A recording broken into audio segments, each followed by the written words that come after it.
أحمد سعد بيرجع من الحج على مسرح وبيعمل حفلة وبيغني أغانيه عادي جدا. تعال أقول لك إيه اللي حصل. أحمد سعد بعد ما كان في الحج وشال الوشوم اللي عاملها على جسمه وبيقرأ قرآن في الحرم، خلص الحج راح عمل حفلة على طول.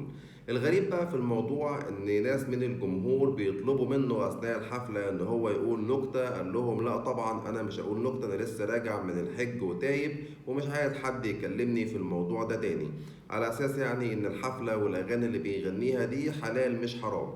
طبعا ده خلى أحمد سعد يتعرض لانتقادات وهجوم شرس جدا من الجمهور ومن المشايخ، بالذات كمان الشيخ مظهر شاهين لما قال مؤلم جدا أن يعود أحدهم عن توبته، وقال له طبعا كلام كتير إن العبرة بالخواتيم وليست بالبدايات، وإن طبعا التوبة دي عقد مع الله ولكن طبعا مش زينة موسمية بتخلع بعد الإحرام.